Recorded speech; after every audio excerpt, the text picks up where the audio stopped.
So for our strategic management paper, our business that we choose is Meralco Company. For the content, introduction, strategy formulation, strategic planning, strategic implementation, and strategy evaluation. So, for the introduction, Manila Electric Railroad and Light Company is also known as Meralco. So, Meralco is more than the power distribution company. It is a home to those who share a passion for innovation, dynamism, and the development of oneself and well-being. So, Meralco believes in the values of customer service, performance, accountability, integrity, and teamwork.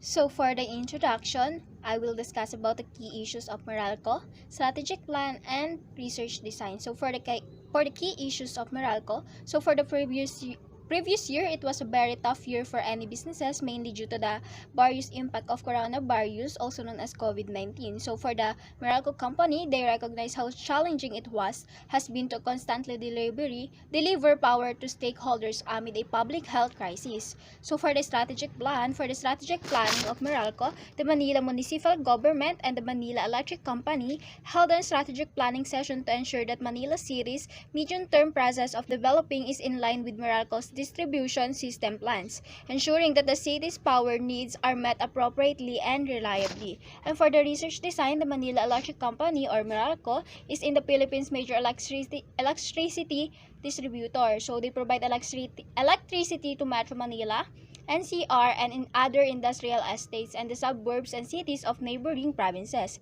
Its purpose is to deliver the highest quality energy, goods, and services to their customers because they believe that energy is critical in helping some areas escape poverty. Ang liwanag ng bukas. The company's iconic motto, say it all. Next is the strategic planning.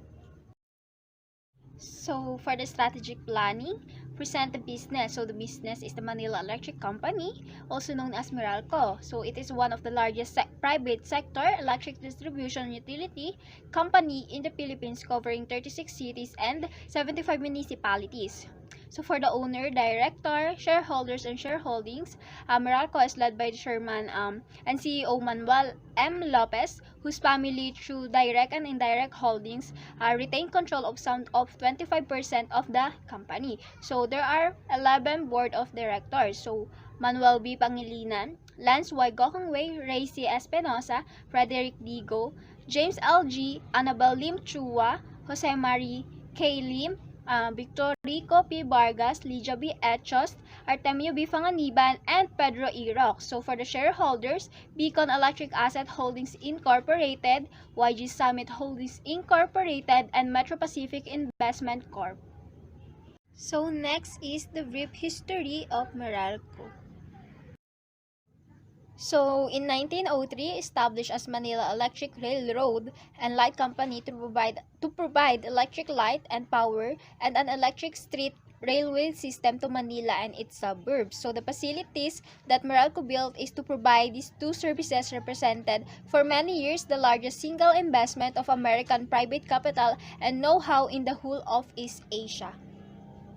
Next, in 1948, World War II destroyed the railway system beyond rehabilitation. Meralco gave up its transportation business, instead focusing on providing electricity. So the electric service powered much of the post-war rehabilitation and early industrialization of the young republic, which gained independence in 1946. So next is in 1961. So in 1961, in a move considered during at the time a group of Filipino investors led by the entrepreneur Eugenio Lopez Sr. bought Meralco from its American owners, the first major American enterprise to be Filipinized. So during the decade that followed, the new Filipino management built electric generating and distributing facilities at an unprecedented pace to meet the burgeoning needs of its franchise area.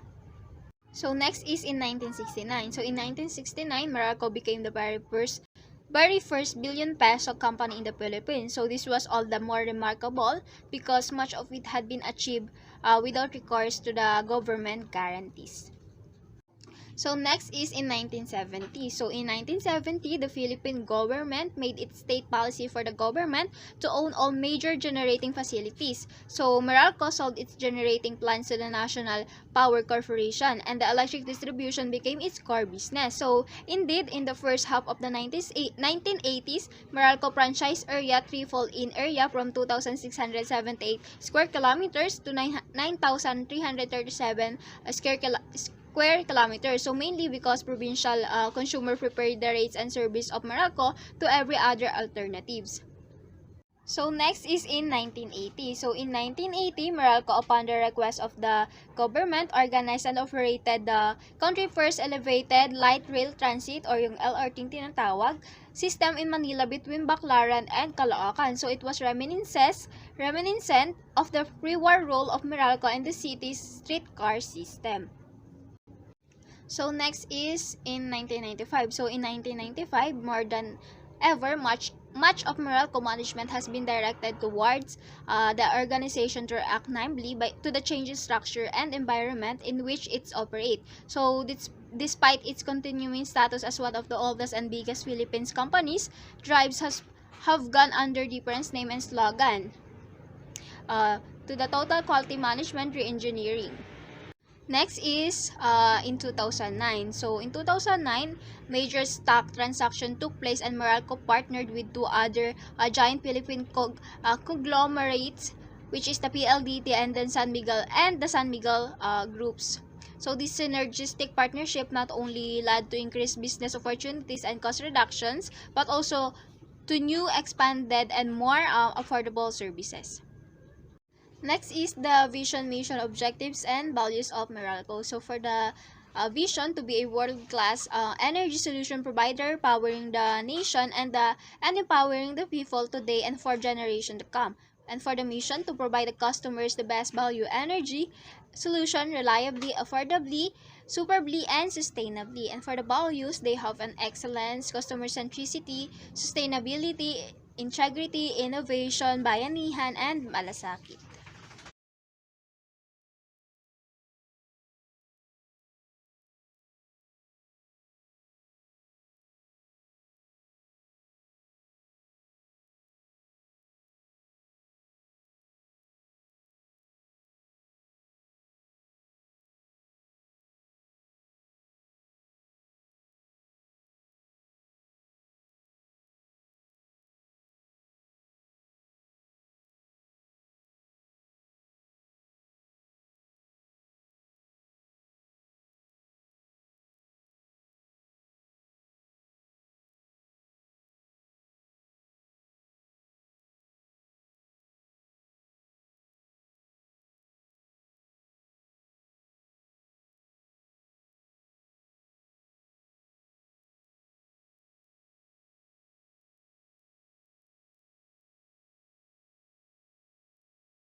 So this shows the achievements and past performance of Meralco. So the recent one is the June 10, 2019, which is CG Summit for CRS and Com Group. Ang sunod naman po is noong November 19, 2018, Meralco participate in MVP Group ACGES. Ang sunod naman po is noong November 13, 2018, Meralco holds Corporate Summit for Vendors and Suppliers. Noong October 15, 2018 naman po, Meralco Corporate Governance Office conducts Governing Onboarding Program for newly appointed Chief Audit Executive, which is si Miss Melanie T. Oteza. Noong August 2 naman, 2018, Meralco ranks among Philippines' top 20 PLCs under ASEAN Corporate Governance Scorecards. Noong June 28, 2018 naman po, Finance Asia's 2018 Asia's Best Companies lost Meralco as one of the country's top corporations. So, ang next naman po is yung relationship of Meralco to its stakeholders. So, ano-ano nga po ba yung mga karapatan ng stakeholders sa company? So, ang una po dito is yung right to information. So, binibigyan po ni Meralco ng karapatan ang kanyang shareholders para malaman yung relevant information ng company. So, nalalaman din ng mga shareholders ang mga update or yung mga nangyayari sa company at kung may mga bagong project ang Meralco, kasama din sila sa pagdedesisyon nito. So, yung Meralco's financial performance and pati prospect ay regularly reported to the SEC and PSC. So, yung reports na yun ay immediately made public through press releases and posting in the Meralco's website. So, ang next naman po is yung right to dividends. So, ang Meralco ay pinapanatili na ang commitment sa stakeholders ay patas at competitive ang balik sa investors nito. So, ang company ay may iba't ibang policy na ina-approve ng board kung saan nandoon ang desisyon ng shareholders. So, yung policy na provide for payment of regular cash dividend equivalent to 50% of the audited consolidated core earnings for the year with a look-back basis. So, yung ina-allows po dito sa company to pay special dividends beyond 50% of the consolidated core earnings for the year. So, yung subject to the availability of unrestricted retained earnings in accordance with the guidelines of the SEC. Next naman po is yung the right to participate in decisions. So, si Meralco, binibigyan niya ng karapatan ang lahat ng shareholders niya na mag-decide kasi importante lahat ng opinion ng shareholders. And next is yung right to vote and participate effectively. So, lahat ng shareholders ay may karapatan din na bumoto.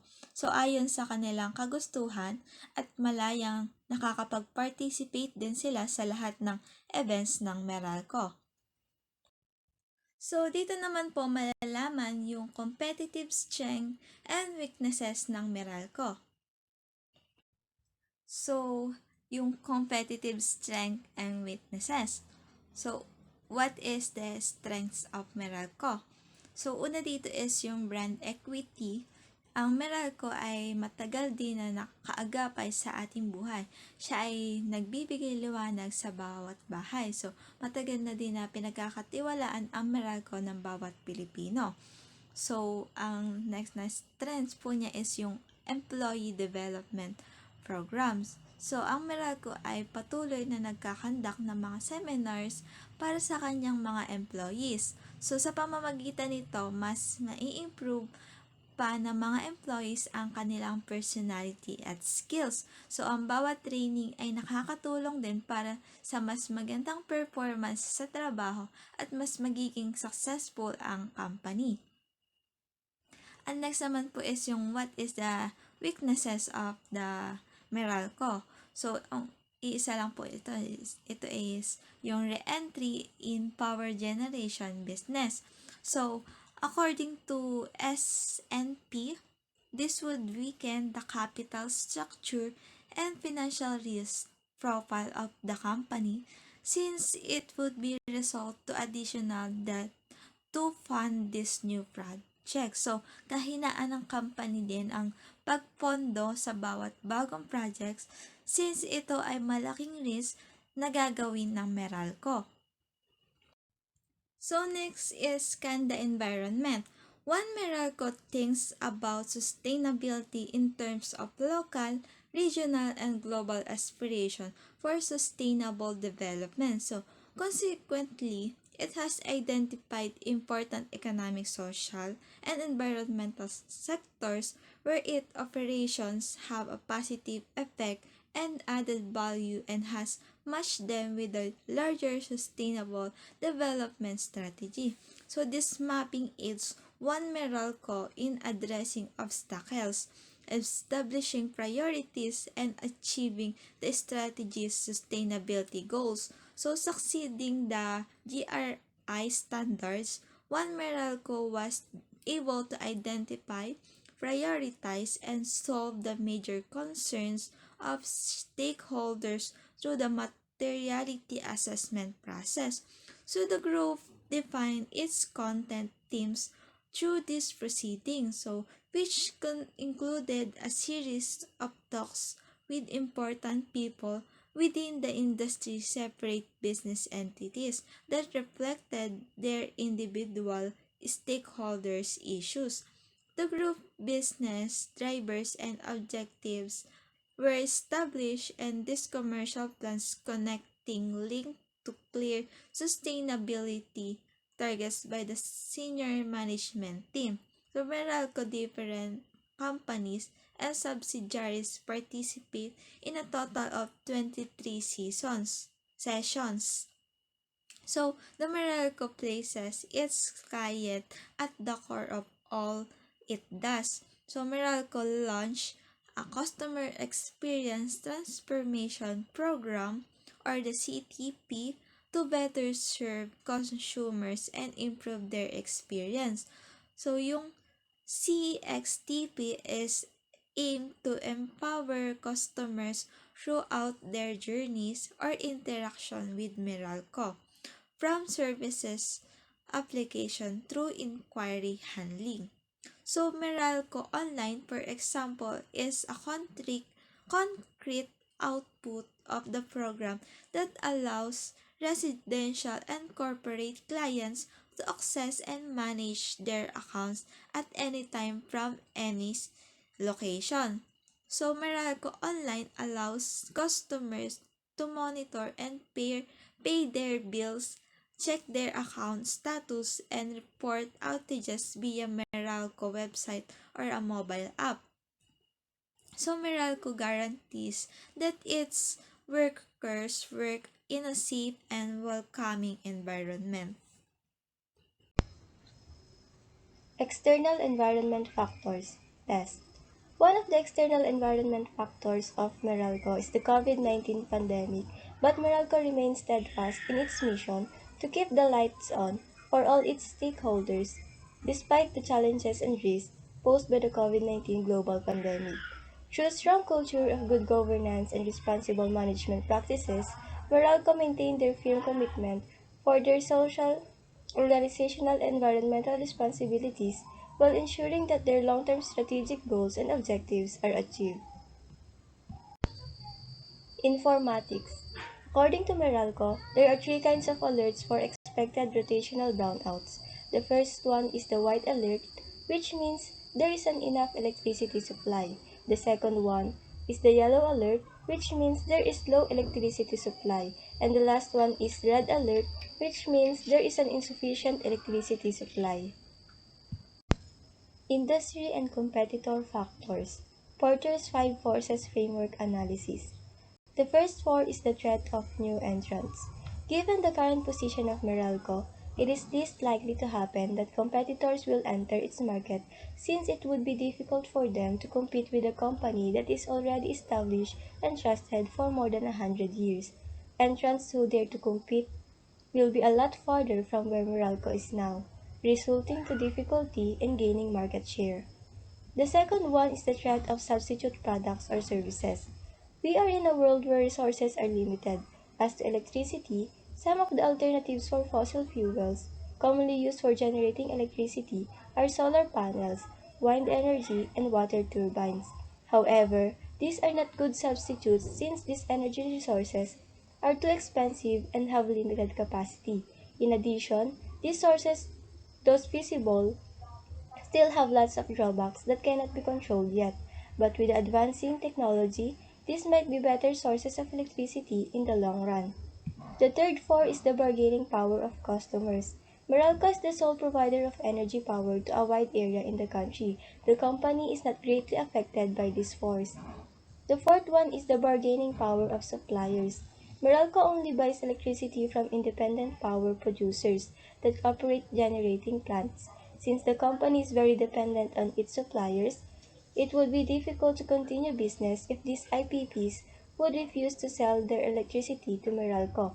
To address this concern, Meralco should start building strategic partnerships with its suppliers to ensure the stability of supply of electricity. In addition, the company should consider investing on electric generating plants so as not to be too dependent on its suppliers. And the last four is the intensity of competitive rivalry. Meralco doesn't have any competitors in the areas it is serving. Its customers are left with no choice but to avail of the company's services. This advantage is made even greater by the fact that energy consumption has been continuously rising.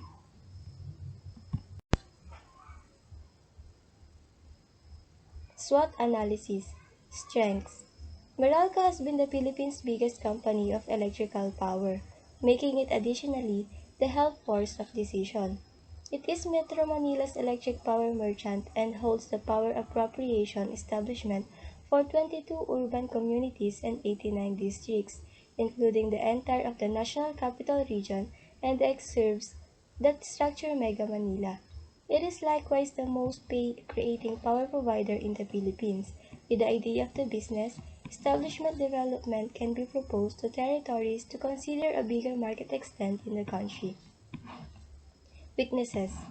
An aggravation to the accomplishment of the firm would be the undesirable charges pressed to the clients, be it unfairly determined bills or additional items that were unwittingly included to the arrangement.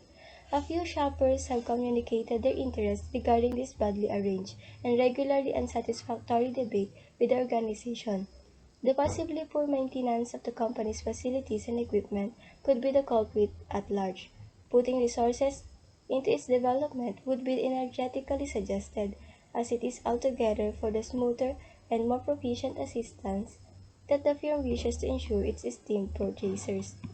Opportunities. To advance and grow, the firm is encouraged to expand their interest in the development of its advances. Doing this would up the organization's intensity to a great extent and would eventually make it workable for Meralco to oblige a more extensive scope of purchasers, potential possibilities that presently can seem to be set up, just as a whole market they still can seem to use. By contributing and executing gear and innovation, the firm will assist the productivity and achievement rate by a soaring sum. Threats.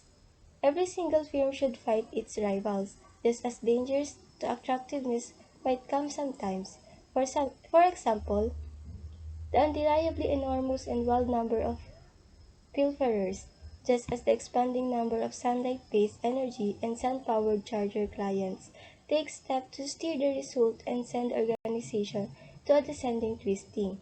Another squeezing matter would be power burglary, as power is unjustified taken starting with one buyer, then on to the next, and the legitimate proprietor is then wrongfully charged. Issue-based planning. The groundbreaking association utilizes patterns as a feature of their methodology in understanding their business challenges. For instance, before Meralco's prepaid power program was steered, the group went to the premium service to concentrate on how different organizations and businesses are changing their items and to gain from best practice models. Basic planning.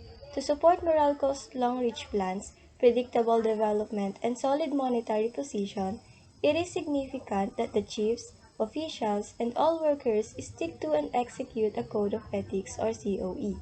The COE diagrams the activity of all the company's associations, business focuses, and areas towards a similar bearing, under similar standards of reasonableness, responsibility, trustworthiness, and straightforwardness. So, dako naman po tayo dun sa strategy formulation.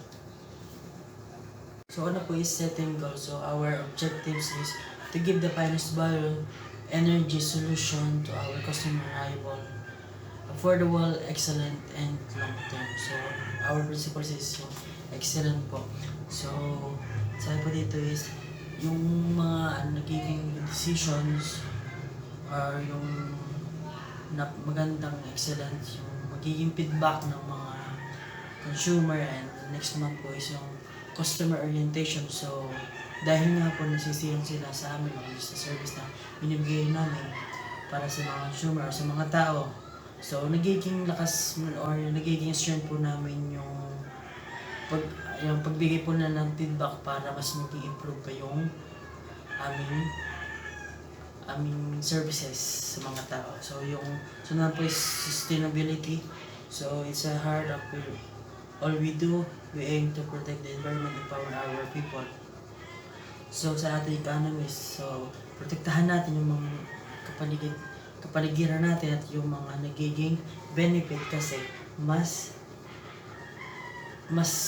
ma-improve pa natin yung ating economy kapag sa pag-sustain natin yung mga like sa pagmamahal sa kapaligiran, din sa mga tao, sa human rights na matamang ng mga sahod or sa mga employee or example additional po. So next naman po is integrity. So para sa amin naglagay kami ng premium or para sa mga tao sa pagpapaganda ng ating economy. Yan nga po sa tungkol sa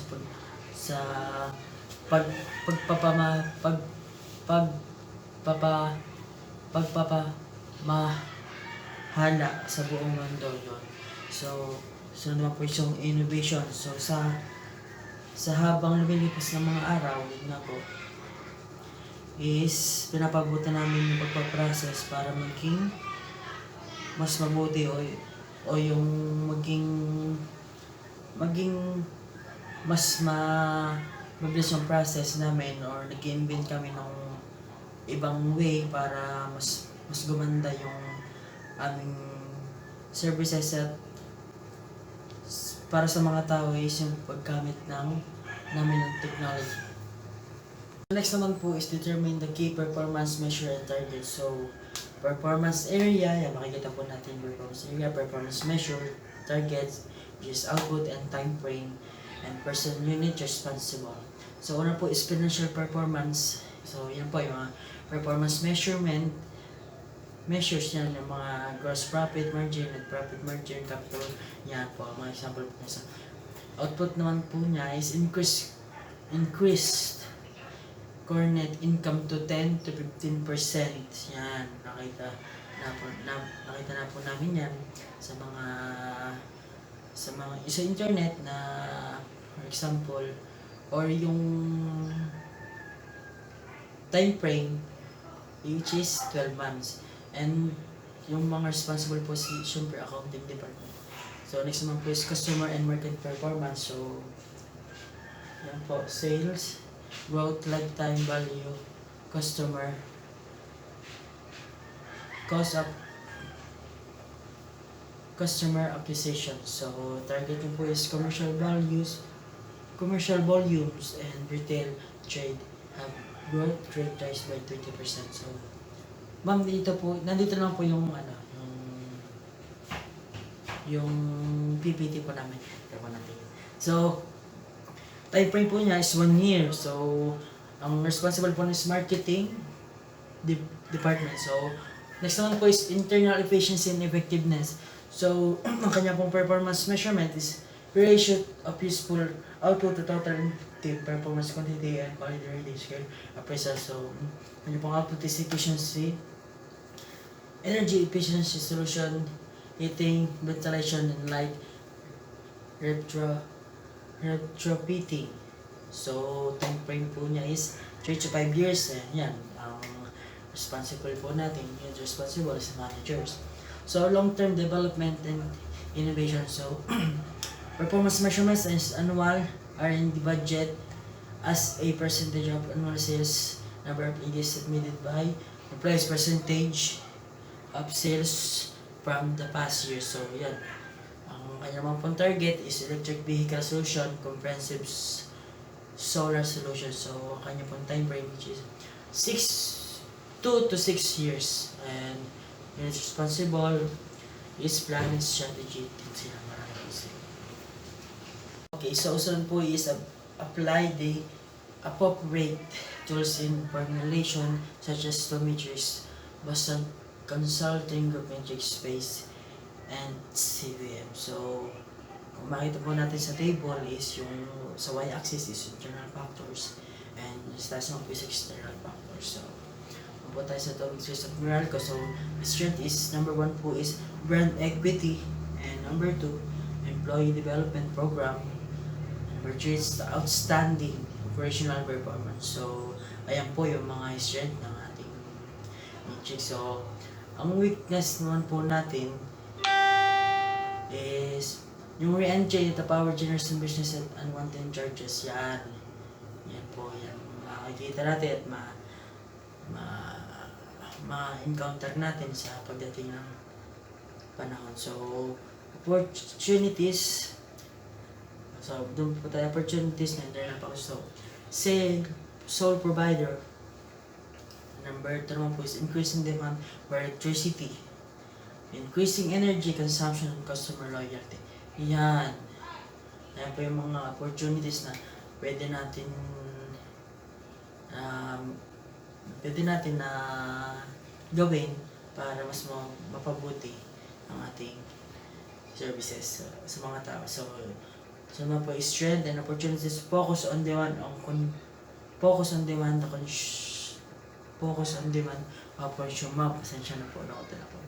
So, number 2 po is add another branch to the place who had higher consumption or electricity. So, yan po. So naman po is weaknesses or opportunity. So, focus on the demand for electricity. Yan. So, yan po. So, yung next naman po is yung threats. So, number 1 po is regaining power of supplier. Number 2 is development of alternative products. And number 3 is faulty equipment. So, ayan po yung mga trends. So, sunod naman po is strength and trends. So, provide different alternative products that will improve the outstanding operational performance. So, ayan po. So, isun po is yung weaknesses. Yan. Make a plan to prevent the unwanted charge that can lead into bargaining power of supplier. Yan po yung mga pinakamahalaga po. Yan yung mga dapat na maging way o maging gawain natin yan sa ating group or sa ating company. And yan, mga dapat natin i-apply yan. So, next one po is business strategy recommendation for Meralco. So, in all of its commercial dealings, it must serve in consumer fairly, courteously, and with integrity. The organization must respond quickly to their urgent issue while also being attentive to their long-term requirements, long-term stability, direct relationship and continual development with supplier are all responsibilities of company. So, makikita po yung sinasabi po is yung dapat daw po is kapag po yung isang komersyal ay dapat po ay patas at magalang or yung magpasok po sa mga sa pag-iisip or sa mga tao and organization dapat daw po din tumugon sa mga issue na kailangan dapat na matapos or ma-solve yung issue. And sabi po dyan is yung direktang relasyon po sa patuloy pag-unlad ng supplier at lahat po nun is responsibility po ng kumpanya. So, our business strategy, so para po mas maging success or yung maging worth it po yung time na gagamitin or yung gagamitin natin sa pagpapatakbo or sa pag-lead ng mga strategy yan, like katulad niya sabi po dyan is dapat is laging handa siguro yan, hindi man siguro or basta yung laging handa sa lahat ng mangyayari. And dapat daw po is kahit na dumating yung time na mga issue na ganon, so kailangan po is siguro meron din namang yung tawag doon, yung meron din pong decision making na na good decision para sa business strategy for Meralco para maiwasan natin po yung mga bad. Kasama sa recommendation ng functional strategies for Meralco yung strengthening the core business of distribution, building up the power generation portfolio, paglahok sa individual na supply ng kuryente at pagtataguyod ng expanding the service area of power distribution and promoting the expansion of subsidiaries. As a researcher, these are the strategic implementation elements of the implementation stage of Meralco. The hierarchical levels of strategy.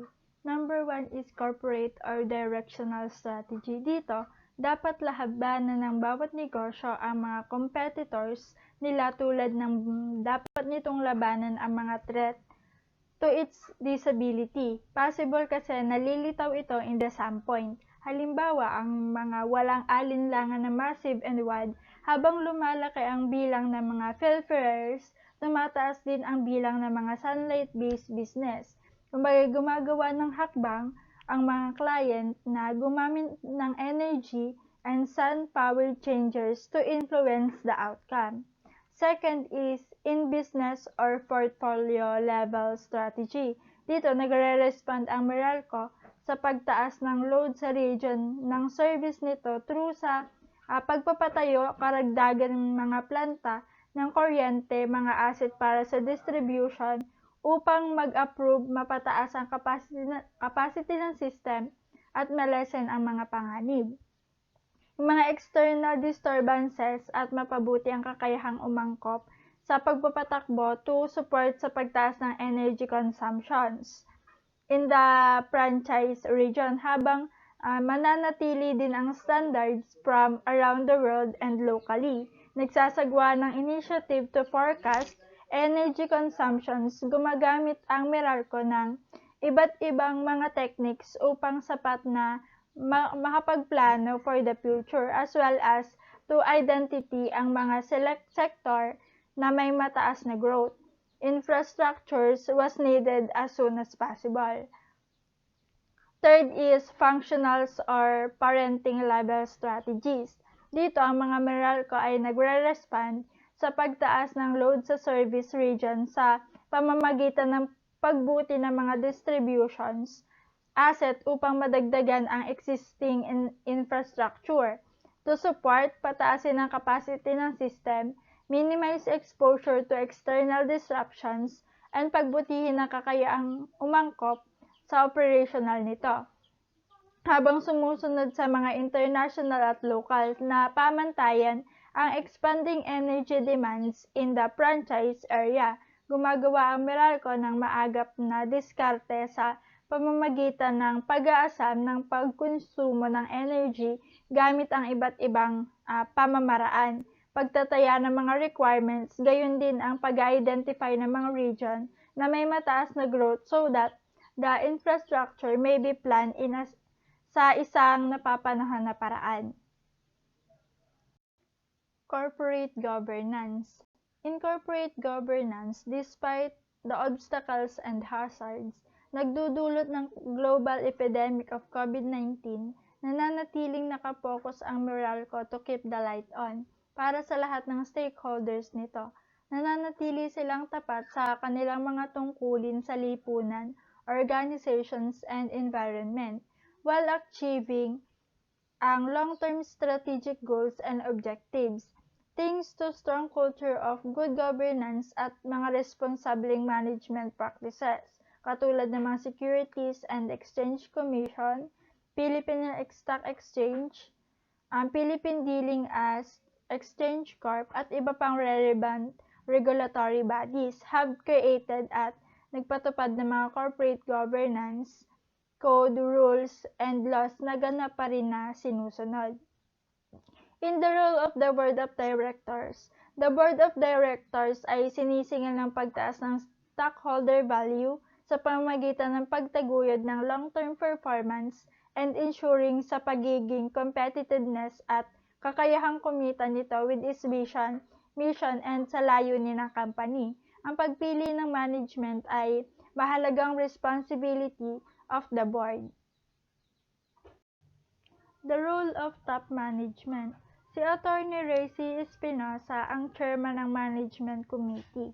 Ito ang namamahala sa matagumpay na implementation ng company ng diskarte at direction that may approve ng mga boards, pati na rin sa paggamit ng mga control over the organization process at epektibong pagpapatupad ng corporate strategies that facilitate na naaayon sa company's business environment and culture. Ang Compliance Office ng company at Senior Vice President Attorney ay tumutulong din sa board. Si William S. Pamintuan na responsible for monitoring, reviewing, pagsusuri at pagtiyak na ang corporation, mga office at mga directors ay sumusunod sa lahat ng mga nauugnay ng batas, tuntunin, regulation as well as sa lahat ng pagpapalabas ng pamamahala ng agency, governance, and pag-uulat sa mga paglabag to the board of recommending appropriate disciplinary actions. Strategic leadership. According sa Meralco, ang sustainability ay isang greatest if not the only route ahead. Ang Meralco ay patuloy na gagamit ng energy upang makagawa ng sustainable, matatag, at makabuluhang pag-unlad with sustainability at the heart of its strategy. Umaasa silang mabigyan ng inspiration at bigyan ng kapangyarihan ang marami pang Pilipino to improve their lives at magkaroon ng significant of their children's future. Functional strategy, fitness, and alignment. Our workers ay itinuturing na vital partners sa pagkamit ng strategic goals ng kanilang company. Ang mga patakaran at programs sa pamamahala ng mga tao at human resource development ay patuloy na ina-apply upang mapataas ang overall productivity, mapanatili ang mataas na level of engagement, at bumuo ng isang customer service-oriented staff. Upang mapaunlad ang isang culture ng kahusayan, information exchange, at human integrity and growth, binibigyan ng Meralco ang kanilang staff ng opportunity para sa learning and development, fair and competitive compensations at initiatives upang itaguyod ang kalusugan at kaligtasan. management, and operation. Our government ay nag-uulat sa Board of Directors at siyang namamahala sa pagtiyak ng matagumpay na actualize ang strategy and direction ang business ng Meralco. Isang management committee na pinamumunuan ng Pangulo at CEO represent management. Ang pagpili ng pamamahala ay essentially the responsibility of the board. Ang board ay higit na namamahala sa pag-approve ng mga appointments sa pamamahala. All promotions sa posisyon ng Vice President up to Senior Vice President, including the Chief Risk Officer, Chief Compliance Officer, and Chief Audit Executive, ay nire-review at nare-recommended para sa approval ng Board by Remunerations and Leadership Development Committee. Ang MANCOM ay nagsasagawa ng mga regular na pagpupulong upang ma-ensure that important policies and instructions governing the companies and its subsidiaries are followed. It reports to the board through the President and CEO at regular board meeting or extraordinary session. So, proceed naman po tayo sa marketing and sales under functional strategy fitness alignment. We all know that Meralco is the only company that distributes electricity over Manila and some provinces. That's why they have more sales and their market is very high. And in year 2020, Meralco generated total electricity sales of around 267.95 billion pesos. And when it comes to finance and accounting, the COVID-19 affects the net income of Meralco because in the first half of 2020, company's net income is plunged to 43% to 6.8 billion pesos compared to net income last year of about 12.3 billion pesos. The operating expenses for the first semester increased by 9% to 13.78 billion pesos, and the overall costs and expenses reached 135.25 billion pesos from the month of January to June, lower than the 149.6 billion pesos from the last year. Capital expenditures were down by 35.9% to 6.86 billion. Next is research and development. The Meralco Power Tech will be the first research and development and training facility in the Philippines that features a smart grid setup. So yung smart grid setup, ito po yung electricity network enabling a two-way flow of electricity and data with digital communications technology to detect, react, and proact to changes in usage and multiple issues. And yung Power Tech, it will be the venue for bringing the Philippine energy industry into the future by bridging the gap between current and emerging technologies and competencies. And iniaim din ni Power Tech aims to serve as a facility that will rapidly accelerate the competency upgrade of both Meralco and other industry players through program offerings addressing different competency areas on power and energy. Second, be a test bed for smart grid and emerging technologies and will be a pilot testing area for new equipment and devices where suppliers can participate. Third, drive innovation and research and development in the Philippines power industry through partnerships with the academe and other power utilities. And proceed to management information system. Every business, company, organization, and etc. needs to protect their information assets for their safety and security, as well as po sa Meralco company. So they are committed to protect the information assets and critical infrastructure from security threats to ensure availability, integrity, privacy, confidentiality, safety, and reliability. Through Information Security Management System, Meralco is governed by policies and controls embodied in the Information Security Policy Manual. So, nakalagay po dun sa Information Security Policy Manual ng Meralco is, it guides the Meralco workforce in supporting this company trust and in managing and protecting the information assets, forming the basis of information security plans and initiatives in Meralco. Overcoming barriers to change. Meralco keeping the lights for more than 150 years. And according to Chairman Manuel B. Pangilinan in his vision that Meralco will be an internet company with a power business.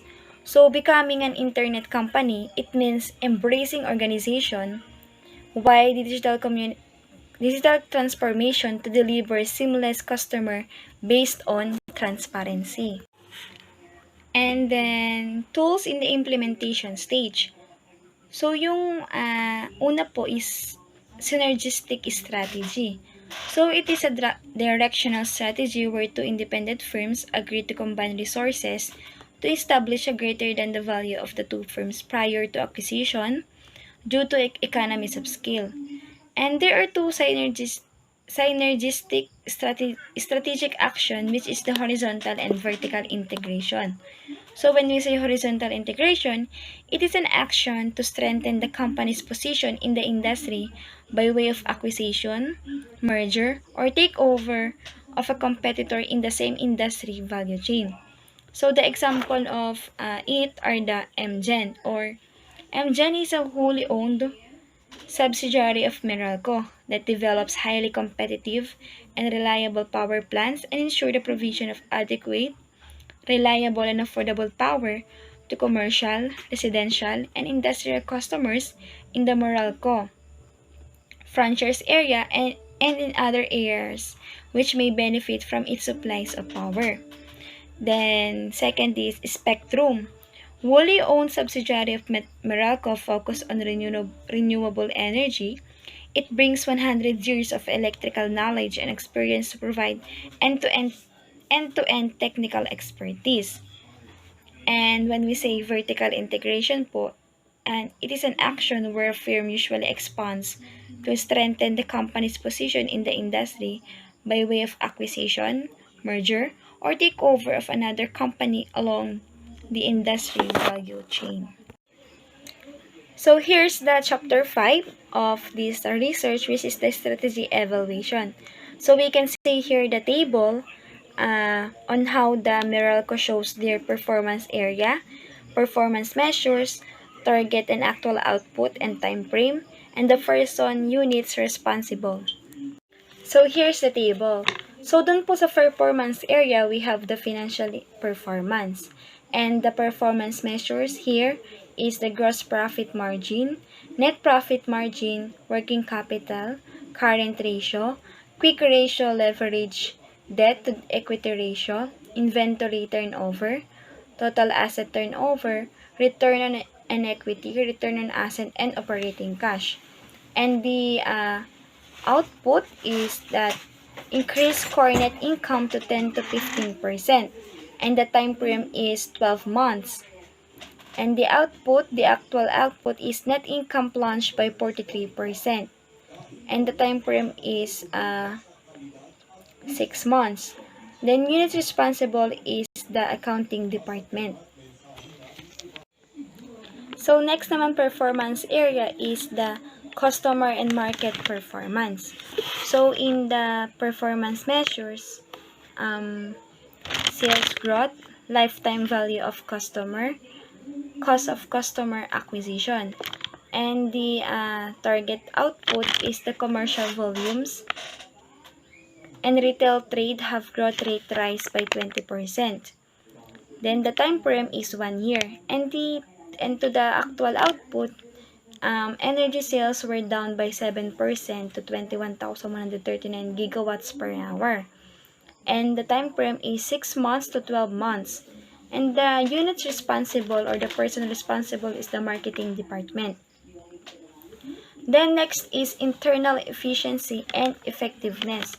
So ang performance measure niya is ratio of useful output to total input, team performance, quantity and quality rating skills.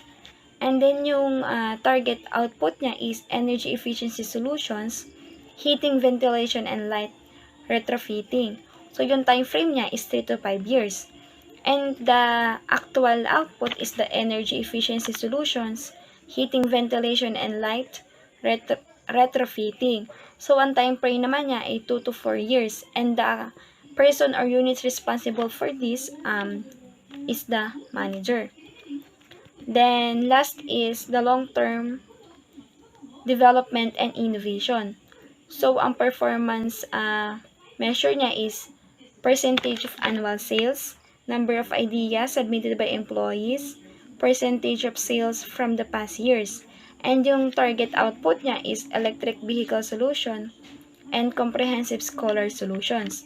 And then, ang time frame niya is 2 to 6 years. And yung actual